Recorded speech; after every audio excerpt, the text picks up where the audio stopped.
Soma is a complete nerd with no b****s who gets transported to a magical world by the king who wants to sacrifice him in order to make sure his kingdom survives. Soma puts his brain to use and is not only able to save his own life, but also becomes the new king who gets to marry the princess and start his own harem while trying to stop a massive all-out war which is about to happen. Soma is a total nerd who lives with his grandfather in modern-day Japan and is a very realistic person when it comes to planning. This bitchless guy is always studying in the library as he wants to be. One day, when he was in a library, he went over to get a book off the shelf when suddenly a bright light appeared on top of him. He seems to be visibly confused at this occurrence, but before he could do anything, he was sucked inside of it, and the very next moment, he was falling down from the sky in a totally unknown land. He is super scared, thinking that he will die falling from this height, but surprisingly, he lands softly on the ground without any injuries. He shakes the dizziness off and notices that he is surrounded by a bunch of hooded figures looking intently at him. This scares him a bit, but he puts on a brave face and decides to bluff that he is totally in control of the situation. The hooded figures escort him to what looks like a courtroom to him. He looks around and spots people wearing very dated uniforms. Some of them aren't even men, but it looks like they are a mix between animals and humans. The king, who was sitting on the throne up until now, gets up and welcomes him to his kingdom, calling Soma the hero, which confuses him. The king thanks him for answering his call, but this makes Soma mad as he never answered any calls, and he was more or less yanked from his place without his permission and brought here. The king is taken aback and asks him not to be angry at them, as they have an explanation. He explains that he is currently in a world that has witches and wizards, dwarves and elves, knights and dragons that roam the world freely. Some time ago, however, a small void opened in the northern part of their continent, and suddenly a huge horde of demons started coming out of it. All of the surrounding kingdoms started combining their strength to fight against the demons, but it turns out that the demons seem to be innumerable, and no matter how many of them are killed, they always seem to be replaced immediately. But sadly, their kingdom doesn't have inexhaustible manpower, and hence, they cannot keep fighting such a losing battle. Soma looks at the king and tells him that there is no way he's going to fight against the demons. The king seems embarrassed, so one of his ministers comes forward and explains to him that one of the kingdoms, known as the Chaos Empire, is the strongest of them all and has been constantly asking them for monetary support, and if they don't offer monetary support, the empire has threatened them with war. Soma asks the minister about how he is tied up with all of this, and the minister looks down sheepishly and tells him that they have decided to summon a hero and then offer it to that empire, as it is the only way they won't have to pay any money, as they don't have any money. Soma is shocked beyond any measure and blankly looks at the king, who looks embarrassed. He asks the king whether this was the plan to call a goddamn hero to his kingdom, and he nods solemnly. Soma starts thinking about what he could do to escape this situation and realizes that there is no way he can run away from here, as he will probably be caught very easily, and it might become troublesome for him. He decides that he will deal with this situation logically and realistically. He looks at the king and asks him whether he knows what will happen to him once he turns him over to the Chaos Empire. The king shakes his head and says that he has no idea what would happen to him, which is definitely not what Soma wanted to hear. He asks him whether he at least knows that he will be safe when turned over to them, or if they will immediately kill him for some reason or other. They don't answer that question, which makes him realize that he cannot leave it up to luck and decide to take matters into his own hands. He looks at the king and asks him about the last time a hero was summoned in this kingdom, and the minister replies that the last time a hero was summoned was 500 years ago, and since then, people have been trying but can't summon anyone. Soma immediately presses the matter and asks them what will happen after they turn him over. Will they stop demanding things from them afterwards? This shuts everyone up as they realize that they cannot keep summoning heroes to hand them over. The king looks confused, and Soma decides that this is the moment that he has to use to get out of this problem. He looks at them and tells the king that he will help them get out of this situation, as he is the chosen one, the hero who will lead their kingdom to revolution. Everyone is shocked at this, but Soma tells the king that he is going to check all of the financial records and set everything straight so that their kingdom can start generating more money and doesn't collapse under its own weight. Everyone rejoices at this amazing speech, and the king decides to give it a shot. They all go inside the room, and Soma realizes that he doesn't really have any plans as of now, but decides to simply take the account of all the finances from the king and the minister. So for 3 days and 3 nights continuously, they discussed all the finances for the kingdom, and he finally is able to come up with some sort of solution. The next day, they all gather in front of a massive audience, where Soma is very sleep deprived and looks like she can sleep at any moment. The king stands beside him and declares that he, the king, has decided that Soma is more fit to rule the kingdom, and starting now, he is transferring the kingship to Soma. Everyone is shocked at this revelation, but none more than Soma, who had no idea this was coming. On top of that, the king proudly declares that to make his claim to the throne even stronger, he has decided to marry his only daughter, Liz, to Soma. Just like that, within moments, Soma's entire life was changed,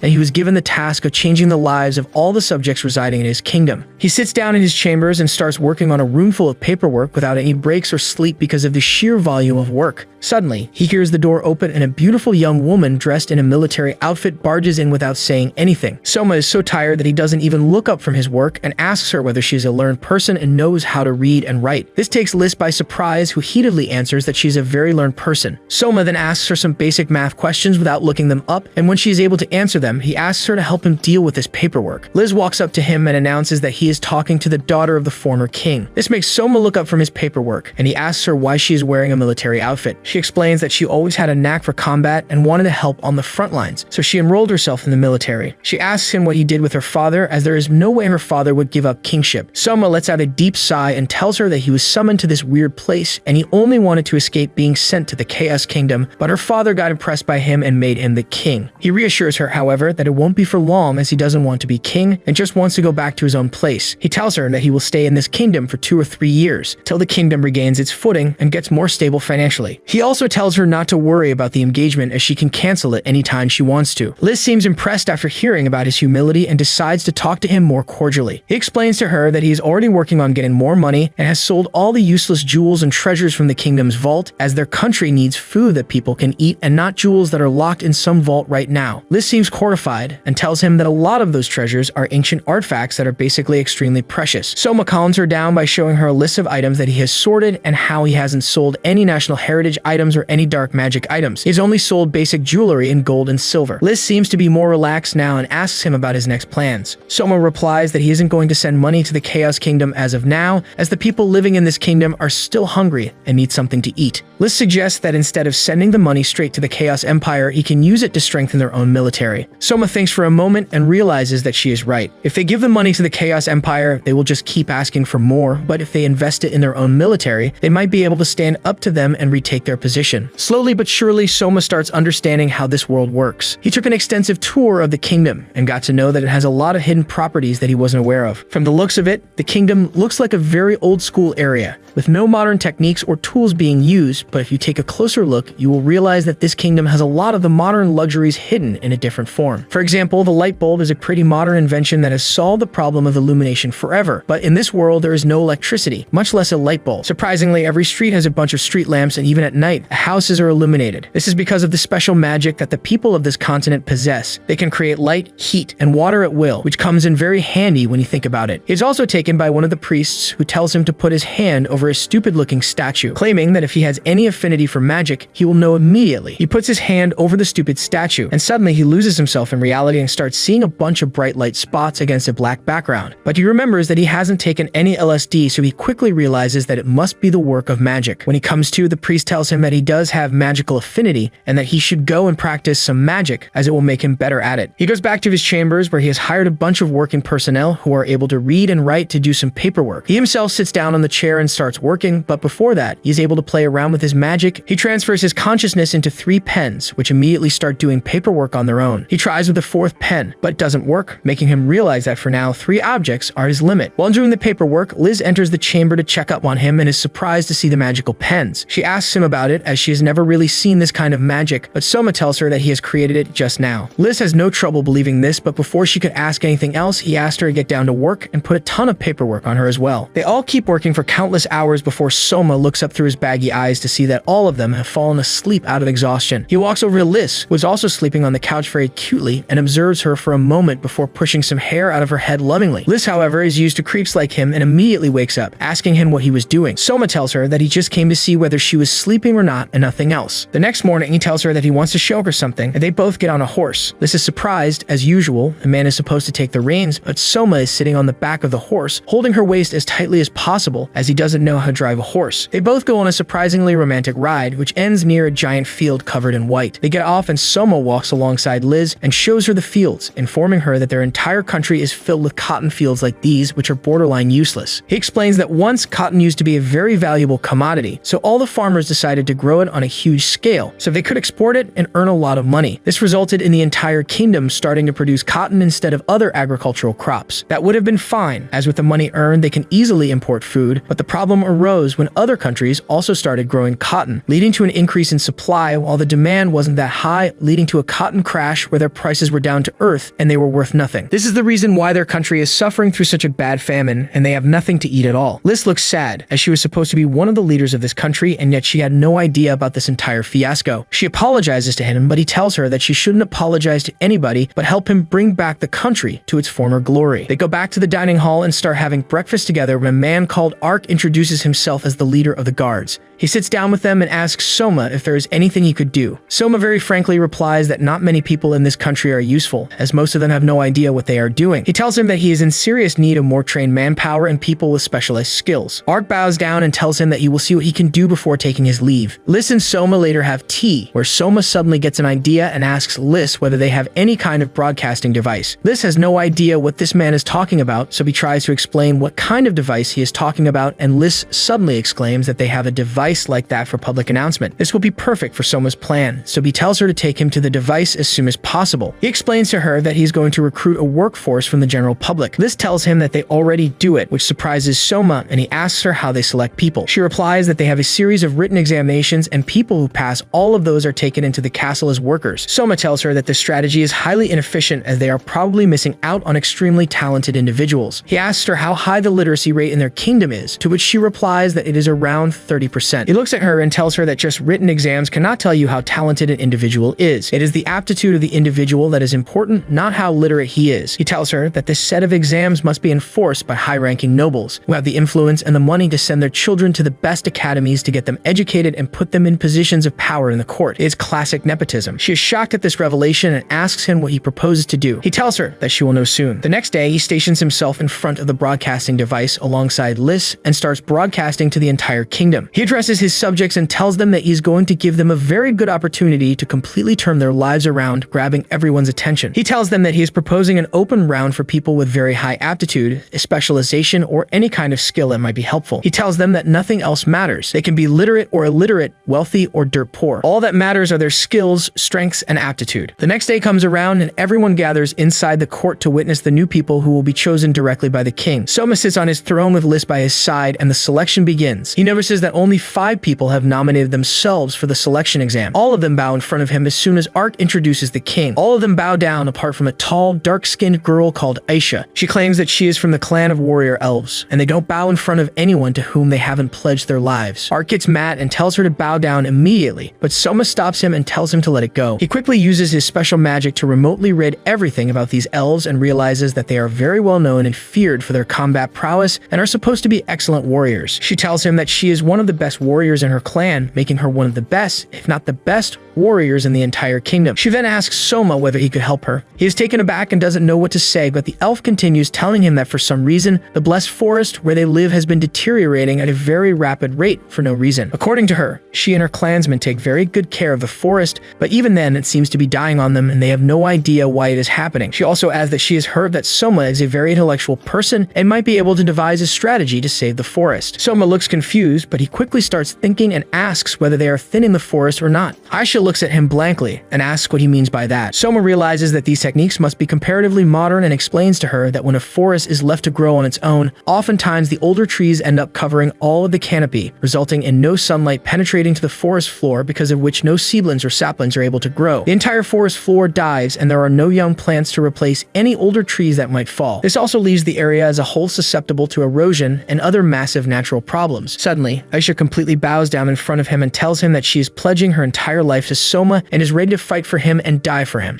She tells him to please accept her as his bodyguard and tells him to help them restore the forest. Soma graciously accepts her, and the next girl that comes up for trial turns out to be a beautiful maid called Juna. She is supposed to be one of the most beautiful people that exist in the kingdom, and she is supposed to be the best singer that ever existed. According to the minister, Juna has descended from a long line of mermaids who used to be extremely beautiful and used to wreck ships by swaying the sailors in the wrong directions when they followed their beautiful voice. Soma realizes that if this is true, then singing should be in her blood. He calls her forth and asks her to sing a song for everyone, as it is being broadcast around the kingdom. She looks up at him and tells him that she has no problem doing that, but most of her songs are sad and melancholic. Soma asks her whether she could learn a song by heart after just listening to it once, and she says yes. Soma quickly flicks out his phone and gives her an earphone to hear one of the songs that he has on it. She seems to like the song and it passes the vibe check. She returns the earphones to Soma, and everyone seems surprised by the new device that Soma just whipped out of his pants. She then gets ready and starts singing the song very beautifully, and after the performance is over, everyone applauds her excellent singing. Soma tells her that he is really impressed by her ability to remember a song by heart after hearing it once and singing it perfectly. The next person to come forward is a fat idiot named Poncho. He seems to be very nervous and is sweating sweating like a pig. He gets up and tries to address the king, but falls after tripping over his own leg like an idiot. He then gets up and explains that his special ability is that he is a glutton and has tried almost every dish that this country has to offer. He expected Soma to laugh in his face, but surprisingly enough, Soma rushes down to shake his hand and tells him that he was waiting for someone like him to come along and that he is really happy to hire him. He tells Pancho that at a time when the entire kingdom is suffering through famines, abilities like his are of great importance. This really boosts Pancho's confidence and he starts crying, saying that all his life he has been called a fatso, which to be fair, he is. Soma, however, thinks differently and tells him that he is the one who will be responsible for bringing their country out of famine and back to prosperity. The next candidate turns out to be an emo guy who walks up to Soma and introduces himself as Kaz. He tells Soma that all the while Soma was judging the others, he had been judging him. He is supposed to be one of the best minds in all of the kingdom and is a fanatic about reading every kind of literature you can get your hands on. He is a very knowledgeable person, which Soma immediately realizes from the way he talks. He asks Kaz what his decision was and whether he thinks Soma is worthy of being king or not. Kaz replies coolly that all of it came down to one decision that Soma made. It all depended on whether Soma thought Fat was useless or not. If he thought Fatty was useless, he would have failed to be a worthy king, as he doesn't know what his kingdom needs the most right now. But surprisingly, he was extremely enthusiastic after the appearance of Fatty. This made him believe that Soma actually had some brains and wasn't just another nobody. In fact, Kaz was so impressed that he asked Soma to be his lieutenant and let him be his right-hand man and advisor. Soma is impressed by Kaz's decision-making abilities and decides to hire him as his advisor. The last person to come forth is a loli called Tomo. She is a wolf girl who is supposed to be able to talk to all the animals of every race. She seems to be very nervous and is hardly speaking for herself. Liz comments that the members of the wolf clan are never seen inside their kingdom, to which Soma replies that she could be a refugee. He asks her to speak up, but she doesn't, and she gets even more scared. Soma decides to descend his throne and walks up to her, crouching down in front of her, and asks her what is wrong. She whispers in his ears that something bad is happening and says something that makes Soma's eye get wide with shock. Soma quickly regains himself and acts like nothing has happened. He gets up and starts walking back to his throne, telling them that they are all dismissed for now, but that he would like to see the loli in his chambers. Tomo, Liz, Ark, Soma, and the minister all gather around in Soma's chamber, while Tomo is sitting on a couch. Soma asks the rest if they heard what Tomo told him in his ears, but all of them shake their heads, claiming that it was barely a whisper, and no one could hear what she actually said. Soma lets out a sigh of relief, knowing that no one else in the kingdom heard it as it was being broadcast all over. He tells the rest that what he is going to tell them must be kept a secret from anyone at all costs, as it might shake the entire kingdom. He finally discloses that the loli told him that she can not only speak to animals, but she is also able to speak to demons. Liz is totally shocked and tells Soma that it must be some kind of mistake, as demons speak a language that is very different from any of the languages that any of the other races speak, and there is no person alive who is able to decipher their language apart from their own guild. Soma looks at her and tells her that that is the reason why Tomo is probably one of the most important people in the entire country, more so than him. Liz asks Tomo where she learned that she could talk to the demon race, and she replies that some time ago, when she was in the forest, she was just roaming around having fun when she suddenly heard some weird noises and went to investigate. To her horror, she spots a person from the demon race who is short in height and has the head of a dog looking at her. She started screaming for help when the demon told her to shut up in his own language, which she understood, and she stopped screaming, scared of him. The demon gets surprised by this and asks her whether she could understand what he is saying, and she replies yes. Suddenly, they hear a bunch of noises coming, and the demon tells her to run away, as if the rest saw her, they would kill her. That was the last time she saw him, as she ran away from the situation. Liz looks at Soma and asks him whether he is planning on some sort of compromise between humans and the demons, as that is borderline impossible, as they have killed countless humans, but in retort, Soma tells her that humans have killed countless demons. He suggests that there is a possibility that this entire war is just a big misunderstanding caused by the fact that none of the parties can understand each other at all. Liz thinks for a bit and realizes that he might be right. He tells Ark that Tomo must be given royal level security immediately, and that he must make sure that she is kept safe. The minister, however, tells them that this will only bring more attention to her, as it would be very weird for a poor girl like Tomo to have royal guards protecting her at every turn. Soma thinks about it, realizes that he is right, and starts thinking about what could be done. The minister suggests that he could adopt Tomo as her daughter, and that should solve the problem, but then realizes that he has to marry someone before he can adopt her, so Soma suggests Liz's father adopt Tomo, which will make it normal for her to have royal protection at all times. Tomo, however, looks at them and interrupts, telling them that she already has a family who is living in the refugee camp and she is not leaving them. Soma smiles at her and tells her that obviously once she is adopted, Tomo's parents will become relatives to the king and will start living here at the castle alongside her. She lets out a yelp of joy and thanks them for everything that they have been doing for her. Later, while Soma was chilling around in Liz's room, it was brought to his attention that Pancho was back from his quest, and he immediately went to meet him alongside Liz. They all sit down, and Pancho thanks Soma for letting him use his royal wyvern, which made it very easy and fast to collect everything he wanted. The next dish that Pancho brings forth horrifies every single one of them. It turns out to be a slime monster. They all seem disgusted, but Pancho wears an an apron and starts rolling out the slime flat on the countertop and cutting them into small noodle-like slices before he boils them in water alongside salt and adds a couple of vegetables and some stock. The finished product seems unappetizing to the rest of them, but Soma comments that the dish looks like ramen from his world and sits down to eat. He takes a bite out of it, is pleasantly surprised to know that it even tastes like ramen, and starts slurping noisily. Slowly, the rest of them also tried it and started enjoying it. Finally, their broadcast ends with that, and it turns out to be wildly successful, as soon every single eatery in the area started serving all of the meals that they showcased, and soon they also started mixing things together to create new and exciting meals. He gets called to the throne room by one of the guards, who tells him that the Prime Minister is insisting on an audience with the king, so Soma goes inside the courtroom. There he finds Kaz and the Prime Minister both bowing down in front of him. He tells them to get up and speak their minds. The Prime Minister tells him that he feels that he should follow the former king's example and step down from his post to give the new blood a chance to shine and make the situation better by dealing with them with new techniques instead of following the old school method, as it doesn't seem to be working. Soma seems to be very surprised at this sudden resignation and asks him about his successor, as they need a Prime Minister who is as smart as him and as wise. The minister, however, tells Soma not to worry, as he had taken Kaz as his apprentice and believes that he is ready to take the post of Prime Minister and can do excellent work in the future. Soma looks at Kaz, who is standing there, and realizes that he might very well be the perfect candidate for the job. He accepts the minister's resignation and appoints Kaz as the new Prime Minister. Kaz looks up at Soma and thanks him before telling him to take the entire day off, as he has been working non-stop, and if he keeps working like this, he will get burnt out, leading to the decline of productivity in the ones around him. At first, Soma seems reluctant to take the day off, as he believes there is a lot of work to be done, but Kaz tells him that he needs to take the day off no matter what, and he can do the rest of the work the next day. Soma decides to follow his advice and arranges a date with Liz, with Aisha escorting them. Liz, at first, seems shocked at the fact that Soma is taking it off and asks him whether he is okay. Soma tells her that everything is fine and that he just wants to relax for an evening. Liz tells him that they shouldn't go out as the king and queen. She whips out a bunch of military school uniforms and hands them over to him while wearing one herself. They get Aisha as protection and then go inside the city. After roaming for a while, they decide to pay Juna a visit in her cafe and sit down in a booth to have some relaxing snacks. While relaxing on their seats and talking about the kingdom, they overhear a pretty loud conversation coming from the adjoining table, which is occupied by a fox girl and a red-haired guy. They seem to be having a heated argument, and they are so loud that Soma can't help but overhear their entire conversation. The fox girl is named Keed, and the guy is called Hal. They start talking again, and Hal tells Keed that he doesn't trust the new king at all, as he himself seems to be a very young and inexperienced person, so why should he follow someone who is around his age and probably less experienced on the battlefield? Keed, however, tells him to shut up and tells him that the new king seems to be a formidable person in terms of intelligence and strategy, and is doing really good work. Hal, however, seems to have young blood and only wants war so he can prove himself in a battle and earn the respect of his peers. He tells her that he plans to go over to the Duke of Carmen and join his army. Cade seems horrified and tells him to never say that again, as the Duke of Carmen is in open rebellion against the new king for no reason. Hal, however, shouts at her that he will do as he pleases, and he doesn't believe the new king is fit to be anything. At that point, Soma walks over to their table and asks Hal straight up why he doesn't like the new king. Hal looks up at him and asks him who the hell he is, but Keed seems to recognize Soma as soon as she sees him and gets very flustered. They all sit down at a different table and start talking again. Hal again tries to get in Soma's face, asking him who he thinks he is, but Aisha immediately grabs his hand, twisting it before grabbing his face in her palms and crushing it. Soma tells her to let him go, as that should be enough, while Keed looks at him, scared that Hal will get hurt. Soma then decides to quit playing and looks at Hal before asking him whether he still doesn't recognize him. Hal immediately realizes that Soma is the king himself, and quickly the tone of his voice changes. Soma asks him why he wants to go over to the Duke of Carmen, but Hal doesn't say anything out of fear. Soma looks at him and tells him that he will not tell Hal to stay with him, and he can and should do as he pleases. If he wants to go over to the Duke of Carmen, he should definitely do so, because you can't force anyone to follow you as they do so themselves. Soma, however, plays a mental game with him as he understands the underlying feelings of both Hal and Keed. He tells him that he needs to understand that once he is on the opposite side, he will have to fight against Keed, and if he decides to avoid coming into a head-to-head battle with her, someone else will, and if she gets injured, he will not be allowed by his army to protect her. Even if she is dying and could be saved, he will not be allowed by his army to do so, and they will consider it treason. Hal gets into silent thinking mode and thinks long and hard about it before deciding that he doesn't want to go on the opposite side and fight against Soma or Keed. Soma is glad to know that and thanks him before taking his leave. The next day, he sits down with Liz for tea and explains to her that he's getting good with his dark magic and can now control 4 inanimate objects alone. Before she could say anything, however, he was called to the courtroom because the head of the prestigious Magna House had come to meet him and request his attendance. Soma immediately goes over to meet with them and finds Hal, who seems to have gotten many injuries on his face. Glaive and Keed all present there, bowing their heads. He sits down on the throne and Glaive immediately starts apologizing to Soma, telling him that he had no idea that Hal said all the things that he said and was only informed by Keed later. He tells Soma that he has disciplined his son and requests that he not take very strict actions against him. He promises that Soma has the unwavering support of the Magna family, and they will always stand beside him in all circumstances. Soma thanks him for his loyalty and tells him that he doesn't intend to punish Hal, and it seems like Glaive has punished him enough. He tells Glaive that he's going to take Keed in as one of the mages in his royal guard and also make Hal an officer in his royal army, so they can stay close and support each other. Several days later, finally, the bulk of the paperwork has been completed, and the remaining paperwork can be done by using Soma's dark magic, so we shouldn't need any more manpower now. He calls in a meeting with everyone who has been working with paperwork for the entire duration, and once they assemble, he gives them a magnanimous speech about how they are the real treasure of the kingdom, and just because of them, he can start working on the next project, which can ensure the long-term survival of the entire kingdom, and can even result in the food shortage problem being solved. He tells them to take an entire week off for their amazing work. He tells them that he would have paid them extra money for everything that they did, but the kingdom is short on money right now, so instead, he tells them to go into the royal wine cellar, which holds the most amazing and deeply flavored vintage wine. He tells them that they can take an entire bottle each for themselves and do whatever they want with it. They can sell it or drink it. It's up to them. The entire group of men rejoices at this, thanks Soma for their generosity, and rushes off to the wine cellar. Liz asks him whether it was advisable for him to give them a week off from work, as they still have a bunch of things to take care of. Soma tells her to chill out for a bit, as the work is going at a great pace. He tells her that he plans to create a port on the shore of one of the villages, which will be a very strategic destination, boost trade in the kingdom, and create a trading town in the place where the village was, giving employment to a bunch of people. He tells her that ships from any other country will have to pay taxes and tolls in order to trade in their kingdom, and this will reduce the amount of illegal trade done beneath their noses. Apart from that, you will put low taxes on any ship that has arrived at the port to trade food crops at low prices, which will reduce the problem of food shortages in the country. He explains to her that everything depends on supply and demand, and right now, the demand for food crops is at its highest, whereas the supply is down to zero. The next day, Soma, Liz, and Aisha go to the small village where the construction has to be done. Ark is already there and has set up tents for everyone. He welcomes Soma, and when he asks whether there have been any issues with the construction, Ark replies that many of the village elders are strongly advising against building a port on the shore of their village at any cost. When he asks for the reason for this disagreement, Ark replies that the elders believe in a very old legend that says that if anything is built in that area, the water gods will destroy the entire region by sending a giant monster made of water that swallows everything. Soma seems interested and asks Ark to take him to the elders who said that. Ark takes him to one of the houses where Soma meets up with one of the elders, and they sit down to talk. The elder again advises Soma that if he builds his port over there, the water gods will definitely take their revenge and destroy the entire region. Soma asks him when the water gods destroyed anything and how they knew it was coming. The elder replies that it happened when his grandfather used to live here. According to the legend, just before the sea monster arrives, the ground starts shaking from its footsteps, and after a while, the monster arrives from the sea and gulps down anything in its way, destroying everything that they hold dear. Soma thinks about it, decides to call it a day, and heads back to his castle. He calls Kaz and Ark into his chambers, where they discuss this predicament. Kaz looks at Soma and asks him whether he believes in the myth, but Soma replies that obviously he doesn't believe in a sea monster, but what he believes in is that myths are always grounded in some truth. He tells them that he has decided to change the place for construction, and that he will be marking out the entire area, which the villagers believe is cursed. Kaz cannot believe his ears and asks him whether he is afraid of some mythical sea god. Soma replies that he is obviously not worried about a sea god, but he believes that what people are calling a sea monster is a tsunami, and when they say they feel the earth rattle from its footsteps, they are misunderstanding it as it must be an earthquake. He believes that the area must be very susceptible to a tsunami after an earthquake and decides to think ahead and not create a port that is very disaster prone. Soma's construction plans kick off and Hal is exhausted from all the manual labor, so he begins to complain bitterly, asking Keed why the Forbidden Army has anything to do with road construction. Katie tells him to shut it and return to work, with a clear warning that he should dare not call her by her name because she's technically his boss. She then explains that the reason why the army is doing most of the construction work is that there are so many roads to construct, and there's lack of manpower, so the only way to make significant progress would be to include them on the project. At lunch, Hal tastes a delicious burger that was made by Soma, and Katie tells him that the fresh vegetables in the burger came from a nearby village, all thanks to a newly constructed road. She further explains that the roads are contributing to a decrease in food prices because there's now increased supply, and Hal is surprised by their king's commendable foresight. Just then, Soma walks in with Liz, surprising the both of them, and Hal immediately stands up to salute the king, but he orders him to stop acting so formal and to call them by his name because he's happy to have found a guy his age to talk freely with. As they walk on the new roads, Soma explains the process of road construction to Liz, who has never seen how they are built. He tells her the raw materials used in making roads, shows her the street lamps which are powered by some luminescent moss plants for nighttime illumination, and the warding trees which were planted to temporarily protect the village against the influx of wild animals. Suddenly, a messenger bird interrupts their discussion and delivers a letter to Aisha. In the letter, her father informs her about a deadly landslide landslide which swallowed half of their village, causing many to be unaccounted for. Aisha is visibly disturbed and calls out to Soma, but he approaches the situation by reasoning calmly. Immediately, he instructs Ki to mobilize a group inclusive of herself to serve as the first rescue team that will go with him to the Dark Elves' village. He briefly comforts Aisha, but tells her that instead of crying at a time like this, she should brace herself up to accompany them to her village, since they were all foreigners and needed directions. Finally, he tells Lys to hurry to the palace, mobilize another rescue team, and tell Hakia to send relief packages to the Dark Elves. Soma asks Aisha how long it will take to reach her village, and she says it will take them 2 days, using a normal military march. Now he is deeply worried about the time of their arrival, explaining that if they allow a 3-day period to relapse between the occurrence of the disaster and the arrival of the rescue team, the death toll will be greatly increased. Like an answered prayer, one of their strange rhinos runs by, and Soma gets the idea to use them in transporting his rescue team to Aisha's village while he goes with the royal carriage. They finally arrive at the village in the evening, and Aisha's father begins to hail the king and then introduces himself as Woden, but Soma tells him to skip the formalities for a better time and asks for an explanation of the current situation. Woden tells Soma that 100 lives were claimed by the incident and 40 people are yet to be accounted for. Soma tells him to compile a list of the missing people, and each person's name will be struck off the list once they are found. He also tells Woden to have someone watch the mountain for movements in case another landslide occurs while they're on their rescue mission. To accomplish this, Aisha offers to play Watch Liddy, and her father is comfortable with her presence there because she knows the forest like the back of her palm. After the discussion, Soma addresses his search and rescue team, encouraging them to put their road construction skills into good use as they will need to excavate the land in order to thoroughly search for the missing people. When they start digging, Soma suddenly stops and runs towards a fallen tree trunk, saying he can hear the voices of people, but Hal is confused because he can't hear anything. However, when Hal later digs the area, he is shocked to see a human hand, so he drags the trunk away, and the person is pulled from the ground. Hal is surprised that Soma could tell that someone was buried there, so Soma shows him a wooden mouse that was carved for him to find missing people in places that were too tight for his rescue team to squeeze into. Soma controlled these mice using his magic by sharing a part of his consciousness with them, just as he did with the pens and the dummy. Eventually, the search is concluded and all the villagers have been accounted for, so Woden thanks Soma for his timely intervention, even though, unfortunately, a number of lives were lost. Suddenly, one of Woden's daughters comes in to say that the princess just arrived with the second rescue team, but a man crying in the corner says it is too late. Soma explains that even though it is late, there were other activities being performed by the rescue team, such as tending to the wounded and reconstructing damaged buildings. Yet this man tells him that all their efforts will still not bring back the dead, but Woden immediately interrupts him and tells him to be quiet, before explaining to Soma that the young man was his younger brother Rob, who had lost his wife to the disaster, and that his only daughter was currently in a critical condition. Rob cries bitterly because he had protected the forest with so much dedication, so he couldn't understand why it had killed his wife. Woden comforts him and tells him to mourn his loss without putting the blame on anyone. Later, Aisha tells Soma that Rob was one of those who had opposed the thinning of trees that he earlier proposed and wonders if that might have contributed to the landslide. Soma explains that the disaster was merely a case of bad luck in addition to the high frequency of rainfall. As they head back to the palace, Liz apologizes for being unable to do anything helpful, but Soma says that he feels more useless because he should have planned for disasters like this ahead of time. He also tells her that he regrets being completely focused on fixing the food shortage problem, that he has paid no attention to other important matters. Days later, Juna checks in on Soma and finds him surrounded by a lot of papers on his bed, so she tells him that Liz had complained and is worried about his unhealthy sleep habits. Soma says that it is because his mind has been preoccupied with a lot of things, so she walks to his bed, sits beside him, and asks him to lie down. As he does, she places a palm over his forehead and caresses it lovingly, telling him that it is understandable if he doesn't want to look weak to the princess, but he can call her whenever he feels worn out. To her surprise, Soma is already fast asleep, so Juna smiles and sings sweetly to him while he sleeps. Meanwhile, an argument ensues between the leaders of the dukedoms. A lion-headed man called Duke Carmen insists on overthrowing Soma as king because he is unfit to rule their kingdom. The Duchess Excel is confused by this, commenting on how much Soma has done for their land, but Carmen says that Soma has been neglecting important matters and firing all their loyal service chiefs in the name of combating corruption. The Duke has no intention of ruling the kingdom himself and only wants the former king reinstated because of his loyal commitment to the king. The other Duke is named Castor, and he is also willing to rebel against Soma and is clamoring for war before Soma gains the affection of everyone. Excel warns them both that other kingdoms like Amagonia would want to use their rebellion against Soma to attack the kingdom, but Castor said that Amagonia was willing to send reinforcements against Soma. The Duchess is not convinced by their offer because she believes that they sent a similar offer to Soma as well because they want to cause confusion in order to attack Elfriden when their soldiers are all in battle. Suddenly, Castor's daughter named Carla burst into the room and declared that if her father was fighting Soma, she would fight by his side no matter the consequences. Gaius, the mischievous ruler of Amadonia, is glad to hear that Carmen has accepted his invitation to go against Soma, calling him a foolish old man because he is going to cause confusion by sending Carmen reinforcements to fight fight Soma and sending Soma reinforcements to fight against Carmen, just as Lady Excel had suspected. His son, Prince Julius, backs him up, but his daughter, Princess Rora, is totally not in support of their plan and only envies the land of Elfriden, which keeps flourishing by the hour. At the palace, Soma consults Hakia about a proposed plan to use violence in order to protect their kingdom. Soma is originally against the employment of cruel measures, but his grandfather's final words ring in his ears, so he chooses to protect those whom he now considers his family. With a decisive tone, Soma orders that they kick off their plan to subjugate. On the other hand, Gaius orders his army to invade the Elfriden territory, specifically the Granny City of Altamura, while he assumes that Soma is fighting against the dukes. Gaius says that it is high time they regain the land that was stolen from their ancestors 50 years ago, but before he finishes his wonderful speech, a minister, Colbert, comes running and interrupts him. Colbert bows and tells him not to begin a war because he would plunge his people into starvation, but Gaius walks hobbly and kicks the poor guy on his face. Still, the minister reminds him that they are under the Mankind Act because they signed a treaty. Gaius and his son are too stubborn to listen to Colbert, so they dismiss him. Colbert comes out looking like he just came out of a boxing ring, and he meets Gaius' daughter on his way, who tells him that she plans to escape the kingdom and that he should get ready just in case things go haywire. Before he knows it, he says goodbye to gravity. Meanwhile, Soma sends for Liz to ask her for a special favor. He is on what we call a video chat with the three dukes. After the introductions, he tells them that if they continue to rebel against him, he would be forced to recognize them as traitors. Excel asks him what his intentions are concerning the duchies, and he says that he only wants to unite their respective armies under his command with no intention of harming them individually. But Castor is against this idea because he fears that it might harbor corruption, so Soma tells him that uniting the armies will give them better chances of winning against their neighboring enemies like Emidonia. And trying to convince Castor that he will not allow corruption to breed under his rule, Soma tells him to come for his head, in the event that he fails and becomes a corrupt king. At the end of their argument, Lady Excel pledges her allegiance and that of her entire army to Soma, but Castor and Carmen stand by their decision, saying that the previous king didn't consult them before handing the throne over to Soma. Castor says that he is not joining forces with Carmen and would rather remain neutral. When Carmen finally speaks, he tells Soma that he remains solid on his decision because he had to uphold his pride as a warrior, and after some heated exchange of words with the Duke, Soma makes a request. He asks both Carmen and Castor to agree that if any of them is defeated, their men will become loyal to the conqueror. Finally, Liz cuts her hair while the Dukes are still watching to display her determination in fighting by Soma's side. Juna shows up beside the Duchess, and Soma thanks her for being the reason why Excel was on his side. Liz also assures him that he has the complete support of the others as well. On the day of battle, Gaius shouts a battle cry for his army to begin their surprise invasion of Elfriden. He arrives with his army at Altamura in Elfriden, where he commands one of the spineless lords of the city to open the city gates. The man pleads for some more time because the Forbidden Army is split into a group that loves Goius and another that won't hesitate to crush his skull. For this reason, Julius advises his father to deceive the guard, so he promises not to hurt any member of the Forbidden Army if the soldier lets his army pass through. But Gaius is being such a tricky bastard, and he plans to kill the man once he opens those gates. Meanwhile, Soma has already built a fortress at the entrance to his kingdom, with the aid of Keid's earth magic and the efforts of the other construction workers. Now the opposing army is doing its best to tear down the walls, so they switch from the futile usage of bows and arrows to the employment of massive cannon shooters. Once they fire these, their cannons create dents in the walls of the fortress, and Hal asks Keid to use some of her magic to block the attacks. But she says she can't because she used it all up in building the walls. Just in time, a dark elf named Sur shows up from nowhere and fires an arrow to one of the cannonballs, splitting it instantly. He expresses his gratitude to Hal for rescuing his daughter from the landslide ruins, and that his daughter says she will grow to be like Hal, although that pretty much pisses him off. From within, Ark commands the royal army to charge only towards the cannons, paying no mind to the enemy soldiers. This turns out to be a success, and when Carmen gets word about it, he is surprisingly calm. He tells the fretting generals of his army that their move with the cannons had proved useless, and that he had a better strategy, knowing that he had 40,000 men to battle against Soma's 10,000. Carmen says that he would have to lure Soma towards his army, because it is obvious that Soma was not present in the city at the time of the attacks, as shown by the marked defensiveness of his army. With an evil expression on his face, Carmen asks if everything is set to implement his devious master plan. On the other hand, Gaius believes he's about to conquer the city of Altamura, and his son announces for the soldiers to get ready, but they are shocked to hear war cries, and Lord Weiss returns looking more terrified. He says that he has failed to convince the more aggressive half of the army to calm down, so he offers Gaius some gold dust in exchange for his patience. He pleads with Gaius to wait till the next day to launch his attack, when the shadow of the trees is cast upon the bags of gold dust. By that time, Weiss plans to convince the other half of the army to be in support of Gaius. Eventually, Julius convinces his father to agree to Weiss's plea. It turns out that Weiss is not a traitor of Elfriden, but has been secretly working with Excel. He's concerned about the notable amount of gold they might lose to Gaius, but the Duchess tells him that there is some wisdom in buying time with the gold as Soma had planned. However, if Soma doesn't show up by noon, they are as good as dead. While these lovebirds are at dinner, Heed rests her head on Hal's shoulder and tells him that if they can get through the ongoing war, they can get through anything else. Despite her shyness, she tells him to guard her like an egg, ensuring her safety throughout the war. The next morning, Carmen's army is still trying so hard to destroy the fortress, but Keed observes that the enemies have adopted a new formation, and this is good news because it means that they are trying to have a more direct combat, much to the advantage of the Forbidden Army. On the other hand, Gaius and his son return to the spot where they made a deal with Weist, and seeing that the conditions he agreed to had been met, Gaius orders them to attack. At the battlefield, there's a sudden influx of wyverns headed rapidly towards the fortress, in a manner that makes Hal think that they are reinforcements coming to help Carmen's army. Well, a lot has been going on behind the scenes, and the night before, here's what happened. In the Red City, Castor's right-hand man came to tell him that the city had been evacuated and the air forces of other lands were looking to join forces with him, but he was completely uninterested because he was unwilling to share the glory of his rebellion with any other. However, he began to see Soma in a more positive light, although it was too late for him to change his actions. He was concerned about the fact that Soma could spring up a surprise move on him, given the hidden nature of his whereabouts at the moment. While they are still talking, Carla bursts into the room to tell her father that Soma's forces have been spotted, but is surprising to know that there is only one ship in sight. Just then, Soma requests a FaceTime call with Castor, while the ship is being dragged towards the Duke's castle. Immediately, it begins to launch cannonballs towards the castle, and Castor is impressed to see that Soma was able to pull such an innovative move. Soma gives Castor an opportunity to join the winning team, but he says he isn't going to destroy his reputation in such a disgraceful manner as surrendering. Soma bids him farewell, and Castor tells his daughter to silence the damn cannons. With great speed, Carla directs the Air Force towards Soma's ship, with the intention of capturing him alive, so they get into an impressive formation and fire at the ship, but it counters their attacks, much to their surprise. One of the strikers finds that the wheels of the ship are not that strong, so Carla commands them to strike it, although she has it in mind not to strike any part of the ship that could hurt Princess Liz, just in case she's aboard the ship. They're finally able to stop the cannons from firing, but when they get there, they receive the greatest shock of their lives. There are no enemy soldiers in sight, only puppet hands. It was at this moment that Carla understood the game that was played. The ship had been a distraction away from Soma, who was headed towards his main target, Castor. Seeing that Soma has made his way into the castle, Castor is surprised and curious to know just how Soma managed to sneak in. Soma tells him that he found secret passageways by going through the blueprints of the Red City. After the introductions, Castor tells Soma that he can trust his loyal servant Tallman to lead the Air Force in the event that he lost to Soma. Appreciating his extent of care for his staff, Soma gives Castor a final opportunity to surrender, but he draws his sword and tells him that real men do not easily back down. Aisha immediately steps forward with her sword and tells Soma to step aside, but Castor mocks him by asking him to face him directly if he truly is a hero. Swiftly, Aisha swings at his blade with her much larger sword. He evades the attack and calls her a little kid, but she tells him that she has been alive for decades. With a powerful swing, Aisha throws him into the wall, and Castor is impressed at her brutal strength. Aisha tells him that she doesn't mind being a dumb girl as long as she possesses the strength needed to protect Soma, so he wonders just how good a guy Soma is to deserve this level of loyalty. Suddenly, Liz appears from nowhere, launching a surprise attack at the prince and using her magic to surround him in an ice trap. Aisha quickly breaks through the ice with her sword, striking Castor and sending him to the ground. The princess feels sorry for Castor, but he tells her that he fought diligently, and even though he has been defeated, he still retained his pride. He asks Liz if Soma is a good king, and she tells him that he is good to her to the extent that she can fight her father for Soma's sake. As they hear the sound of their battleship exploding, Liz immediately places a slave collar on Castor's neck, telling him that if the collar senses him attempting any harm to its master, who happens to be Soma, it will tighten on his neck and his head will roll. Soon after, Carla walks in and is horrified to see her father lying on the floor in a slave collar and immediately draws out her sword. Liz quickly warns her about the collar and tells her that if she does anything stupid to Soma, her father will pay for it with his life. Soma keeps to his end of the bargain and temporarily appoints Tallman as the general of the Air Force, but under the command of the Forbidden Army. Tallman is ready to serve, although he's curious about what will happen to the Duke and his daughter. Soma tells him that he's going to review their case after the war, but until then, Tallman would have to assemble the force to announce that they are now under a new command before heading to Carmen's duchy. On their way back, Liz begins to say good things about Carla, calling her a good and devoted person, and hinting at the fact that she might have an appealing body underneath the ugly armor she's wearing. Soma gets the picture, understanding that Liz is leading him to spare Carla's life and take her as a concubine, but Soma is concerned about losing the trust of the people by overlooking the crime of rebellion committed by Carla. To back him up, Carla tells Liz not to plead for her life because Soma actually sent them numerous letters to change their minds, but they rejected them. Back to Elfheiden's fortress, as Keed and Hal watch the Air Force coming towards them, Keed immediately knows that Soma won the battle against the Castor. Tallman orders the force to attack Karnan's castle, but avoid touching residential areas. Soma and Hal congratulate each other for being successful in carrying out their plan, although they both face difficulties in dealing with their enemies. Observing their conversation, Carla is surprised to see that Hal speaks to the king in a very informal manner, and Liz tells her that Soma is really cool with it. Meanwhile, Carmen's generals bring reports about the damages created by the attacks of the Air Force and are asking what steps to take against the force which betrayed them. After hearing that Soma now possesses full control of the skies, Carmen sees that his people are basically hostages at this point and realizes that he has lost Soma. His generals, however, do not share the same sentiment because the army is unscathed and they can still use the innocent civilians as human shields while they hide in the castle. These selfish suggestions surprise the Carmen, and he's able to finally unravel the true nature of the generals he had been protecting. He surprises them by having slave collars placed on their necks, so they'll have to beg Soma to spare their lives. Carmen also asks his right-hand man to place the slave collar on his neck and announce his total surrender to Soma. A message got to Soma that a peace flag was raised in Randall, and Soma's loyal followers were amazed to find that the war was over that quickly. Old man Carmen is seen holding an expensive bottle of wine, which was given to him by King Albert. He planned to drink himself to stupor whenever Liz would be getting married, and said that he treasured the gift above anything else, but now he knows he might be captured and never live to see that day. Interrupting his soliloquy, Beowulf bursts in with good news, saying that Soma was not invading the city and only took Carmen's army along with him to a distant destination. This pleases Carmen so much that he raises his bottle in honor of Soma and Liz. Carla is confused by the turn of events, so she demands an explanation from Soma and Liz. They tell her that the entire thing was planned by Duke Carmen. Soma tells her that he never intended to fight the dukedoms, but the only one who was initially on his side was the Duchess by proxy of her granddaughter's relationship with Soma. And despite his lack of support for Soma, Duke Carmen surprisingly had his own secret plans to expose and deal with the corrupt officials in his army, so this worked for the overall benefit of the entire kingdom. He apologizes to Carla because unfortunately, her father was not let in on the secret plan for fear that if it leaked out, Duke Carmen's sacrifice would be in vain. Carla says she understands after hearing that Carmen had placed his life on the line for all this to happen. We're back at Altamora with Gaius and his foolish son. They're planning to teach Weist a lesson, but they see someone climb onto the wall, and Gaius is surprised to see that it is the Duchess. After a while, he figured that she probably had been there the whole time and was in close contact with Soma. His son quickly understands that they've been set up and tells his father that they have to retreat immediately. Suddenly, Excel creates a portal which broadcasts Soma as he announces that he has won the Civil War and is now in full control of all the armed forces. He also exposes Gaius for exploiting the conflict to his advantage by trying to seize control of Altamora as the battles ensued. So he declares war on Gaius and tells him that the Forbidden Army is headed towards the Amydonian capital Van to burn the city to the ground. Word gets out to the Princess of Amydonia that her father's army was ambushed on their way back to defend the city, and half of their men were taken out by the Forbidden Army. Julius and Gaius, however, managed to recover an additional number of soldiers from the surrounding villages, but by the time they arrive at the capital city, Elfheiden has already conquered it, hoisting their flags and banners everywhere. Seeing this, Gaius is utterly dismayed as he thinks that the whole of Van has been conquered, but his son spots the castle and notices that there are no Elfheiden flags there, so he commands them to get rid of the Forbidden Army. Soma loves the sound of this because it means there will be a head-on attack, so he commands the army to engage them, and Ark orders his men to get into a special formation. The battle begins, and the opposing armies fight with so much brute force, but Ki changes the game when she uses her magical powers to entrap some of the Amydonian soldiers in an earth barricade, while Hal throws a fiery spear toward the soldiers. All the while, Soma is deeply concerned about something, and Carla wishes to know what bothers him so much, so he tells her that he feels that if things get really bloody, he might have to throw his pride away and plead for the lives of his men to be spared. However, he has noticed that lately he has been acting more like a king, even though he feels like a coward for disliking the idea of bloodshed. In this light, he decides that he has to stop acting like a temporary king and assume the position of a fully instated king. On the battlefield, Gaius realizes that he has made a terrible mistake by sending his already tired soldiers into war, so he tells Julius to make a run for it because they have been defeated. Even though Julius is hesitant to leave his father's side, he eventually escapes the battlefield with a group of soldiers. Soma is alerted that Gaius is charging directly towards him with a smaller army of elite fighters, although the main army has retreated. He then tells Carla that he would be resetting the slave collar's master to be Liz, and his final will, in the event that anything should happen to him, is that Liz will be the next ruler of the kingdom. Carla refuses to yield to such a dumb request because she can strike Gaius down if Soma orders her to. So Soma gives the order and she takes off. Ark sees the army approaching and aims his spear towards Gaius. When he looks closely at the body, he realizes that he had been tricked and that it was just a body double. Carla, on the other hand, quickly spots Gaius and launches the opening attack. He easily defends against it, causing them to be in a deadlock as both are equally strong. But suddenly, Soma's puppet appears from nowhere and lands a blow on Gaius, which is quite hilarious to him because he doesn't understand how a puppet is supposed to defeat him. That instant, Soma tells Carla to step aside, and when Gaius draws nearer to him, Soma controls his puppet to block the attack with a strike, while at the same time instructing Carla to see the puppet on fire. There's a loud explosion after Gaius is set on fire, and Soma runs to check if Carla Carla's okay, but she's upset that he's on the battlefield, exposing himself to getting killed, which would cause so much grief to Liz. Shockingly, Gaius comes out of the fire and still charges towards Soma, even though he's not really in the best shape. As he approaches, multiple arrows are fired at him, but it doesn't stop him from throwing his sword at Soma. Luckily, the sword lands just a few inches away from Soma and doesn't harm him, and Gaius finally gives up and falls dead to the ground. Soma is impressed by the valiance displayed by Gaius and his warriors, so he says that their story should be included in their history books. Princess Rora is given the sad news of her father's demise, so she gets some time alone and sheds a few tears to mourn her foolish old man. The next day, Liz finds out that Soma had actually been planning to take over Amidonia for quite some time, but is surprised that he managed to keep the casualties at the border to a minimum. He says that he was advised by Hakuya not to evacuate the villagers living at the border for fear that the Amidonian troops would easily figure out his next move. He then tells her that he planned a fake attack of fiery monsters to scare the villagers away, so they would have to leave the area without actually making a formal evacuation. Ark informs Soma that Rora had left the city with the finance minister and some officials, and Julius left with some soldiers towards the west, so Soma requests for some bureaucrats to lure the officials back to the land because they were relevant in the development of Amidonia. Next, Pancho reports that the Amidonian treasury didn't possess enough stored food, but rather possess an abundance of weapons. To this, Soma says that the weapons will be sold while food will be rationed throughout the country until things stabilize. If there still isn't enough food to go around, he will have to ship some from their own kingdom as a matter of urgency. Another official reports that the Amidonian soldiers are in good spirits, and this would ease the conquest of other cities of the kingdom. But Soma says he wouldn't be capturing any other city because he wasn't ready to handle too much trouble from the Empire. In fact, he already knows that they are coming for him because he breached the Mankind Treaty made to unite humans against the Demon Kingdom by using military power to capture the capital city of Van. Because Amidonia is a signatory to that treaty, the Empire may go to extreme lengths to recover it from him. Liz wonders why he still didn't sign the treaty after knowing what would happen, but he tells her that the declaration came with a secret catch that could break up the Empire in the future. Since the war, there has been so much hatred and negativity towards the Elfiden kingdom, so Ark wonders if Soma has planned anything to ease the tensions. Coincidentally, Soma summons Juna, and she looks really hot in her Navy uniform. He then tells her that he invited her to carry out the next phase of his plan, a project called Lorelei. Later, a newscaster is seen on the broadcast, and she says she will be bringing news about daily events going on in the kingdom of Elfiden and its environs. It seems like Soma has organized some form of entertainment show next up, because Aisha is clothed in a pretty dress, which makes her a little uncomfortable. When Soma appears with her on the screen, the people of Amidonia are amazed to see that it was such a young man that had defeated Gaius. Soma goes on to announce that they're hosting Elfriden's first musical show, then he introduces a young girl on stage. She performs her cute little song, and Juna is the next person to present. While Juna is performing, Soma pulls Aisha to tell her that he has invited a surprise guest to sing next on stage, but he wants Aisha to watch his back. Without hesitation, Aisha beats her chest to say that she will watch over him with her own life. Soma awkwardly turns his face away after seeing her plot cannons bounce like that. Juna's performance really pleases the crowd, and Soma invites his surprise guest to perform. He introduces her as Lieutenant General Margarita of Amidonia, who will be performing the Amidonian national anthem. The crowd is shocked, and a brief moment of silence ensues. But as soon as she starts singing the anthem, they all pledge in respect. As soon as she finishes, she tells Soma that he can now chop her head off. However, Soma surprises her by saying that he has no reason to, and she can't believe it because the Amidonian anthem is basically about a song about seizing their stolen land back from Elfiden. Still, Soma tells her that Elfiden has no such silly laws against the anthems of other countries, and that a good country was one in which everyone could freely sing whatever they liked. Meanwhile, Soma's prediction about the Empire is about to come true. At the forefront of the Mankind Treaty is the Grand Chaos Empire, led by a very beautiful and sweet-natured lady called Maria, who is also known as the Saint of the Empire. Now Maria's sister Jean tells her that she's heading to the captured city of Van to negotiate with Soma for the release of the city, so that they can maintain the prestige of the Empire. After his recent conquests, we're back to a lot of paperwork, and our hero realizes that he has excess burdens to bear following the recent acquisition of Van. The good news, though, is that the people of Van have a newfound interest in bouncing back after numerous years of oppression. Rora sees that ever since power was seized from her father, the people have had a sense of freedom like never before. She's pretty sure that they won't allow her brother a chance to the throne, and all of this is thanks to Soma, because after his motivational speech at the broadcast, he set out to lower taxes and increase the circulation of goods. She, however, plans to make Soma pay for what he had done to the capital and to her family. Soma is informed that there's an army headed in their direction, so he asks to be updated if anything comes up. At that moment, he is joined by Pancho, who brings him a beguiling lily plant which has some hallucinatory effects, but most importantly possesses the lily roots, which were food items of tremendous value. However, in order to harvest the roots, people made use of orangutans, who were known addicts to the hallucinatory effects of the lily plant. Soma asks if there are any orangutans in Amidonia, and Pancho tells him that there are, and he has already contacted Tomo to negotiate a deal with the orangutans, where they will be given barrels of weed in exchange for their manpower in harvesting the lily roots. After organizing everything, Pancho prepares some stew with the lily roots and serves it to the people, giving them some to take home as well. Later, Soma, Luna, and Tomo are in the market, and Soma wears a hat to conceal his identity. When Tomo runs off to go shopping, Luna pulls him closer and holds onto his arm, assuring him that he is well protected and safe with her. She suggests that they go shopping for his adopted younger sister, Tomo, and when they get to the shop, he tells the little girl to pick whatever fancies her. Luna follows her and picks some pretty dresses for her, but Soma picks an ugly pair of shoes, so the minister uses a military analogy to tell him that men and women bargain differently, so Soma gets the hint and leaves it all in Luna's hands. Soma asks why he had to use a military analogy, and he says that lately, he has had to deal with a charming but cunning little devil, which we all know to be the princess of Amidonia. After shopping, Tomo is seen wearing a really pretty dress and has a bag filled with more clothes than she can carry. She's delighted and grateful to her older brother for the present he gave her, even though the shoes are quite ugly. Soma also presents a ladybug hairpin to Luna, and she becomes flustered as she thanks him. Luna tells him to get presents for Liz and the others, and he tells her that he got a present for everyone. He also tells her to skip the formalities and to call him by his name, so she leans into him and calls him a naughty flirt. They stop by one of the stalls to grab a quick bite, and Tobo falls asleep on Soma's thighs. A few minutes later, a newscaster forecasts that the weather would be sunny in both Elfriden and Van, making it perfect weather for them to do their laundry. Suddenly, a female voice from behind them says it is amazing to see the gemstone broadcast being used so innovatively, and when they turn, they find that it is Jean Euphoria, leader of the Empire's military. Seeing that her guards have overpowered his, Soma tells her that she must be brimming with so much audacity to have casually walked into his territory. Luna stepped forward to protect Soma, but Jean said she meant no harm, as she only came to confirm if all the rumors she heard about Soma were true. She tells him she heard that Soma was a wise ruler who had turned the economic situation of a bankrupt kingdom around, who devised a long-lasting solution to the food shortage problem by using creative means to prepare appetizing meals that people generally did not like. After that, says that she also heard that he was a pathological womanizer who, despite being engaged to the former king's daughter, was still gathering the kingdom's most beautiful women and creating a royal harem with them. Luna isn't surprised and even giggles because she had also heard the same rumor, but our dearest hero is speechless to know the sort of reputation he has. Jean tells him that if the rumors are false, then her plan wouldn't work because she planned to use her beautiful sister to plead with him to release the kingdom of Amidonia after hearing about his weakness for beautiful women. Soma is surprised that Jean was willing to use someone as reputable as her sister, who was even known as the Empire's saint, to pull off such an act. However, Jean tells him that her sister doesn't like being called a saint because she is anything but a saint. Maria, however, doesn't mind the title if it has a desirable effect on young men like Soma. Hearing this, Luna comes up with her own silly title, Songstress, and asks Soma what he thinks of the name. After a while, Jean tells Soma that he is an amusing king who gets along really well with his officials, which was enough evidence that his kingdom was really stable. Jean tells them that for the same reason her sister Maria is being called a saint, although everyone is kept at a healthy distance from her. Also, Maria is deeply invested in her duties, that she treats everyone equally, and this is the reason for her involvement in asking for the release of Amidonia, because otherwise she has nothing to gain from helping them. Jean thinks the news broadcasting thing is cool, so she asks for Soma's permission to do something similar in her country. She wonders how he was able to come up with such an innovative way to use the gemstone broadcast, so he tells her that it's actually a pretty common thing in the world which he comes from. Immediately, Jean bows to Soma, apologizing on behalf of the Empire for summoning him from his world. Soma tells her that he knew that the Empire had no need for a hero, and he was only summoned to serve as a human sacrifice on behalf of Elfriden. The kingdom of Elfriden was not a signatory to the Mankind Act, but they were somehow beneficiaries of it. However, due to the dwindling state of their economy, they couldn't afford to contribute as much as the neighboring kingdoms, so they had to summon a hero as a sacrifice to the demons, just to make it seem like they were actually doing something serious. Jean says that no one expected the hero summoning to work or for things to get better for the Elfriden kingdom, but Soma had proved them wrong. Now all Soma wishes to do is to protect his newfound family, and he hopes that Jean will accept his jurisdiction over the land of Amidonia, but she says that she also has a family to protect, so Soma tells her that they would have to negotiate in order to arrive at a compromise. Jean says she hopes he will take it easy on her and immediately turns to leave. Somehow, it feels like the so-called negotiations wouldn't be as easy as expected. When they return to the castle, Tomo excitedly shows the ladies her new dress, and Soma gives Aisha the lipstick he got for her. Aisha is excited about her present and hopes to become more feminine for her darling king. As Liz watches all this, she burns with envy until Soma gives her a beautiful necklace, which looks really good on her. As Soma watches this family sharing joy and laughter, he strengthens his resolve to protect them at all costs.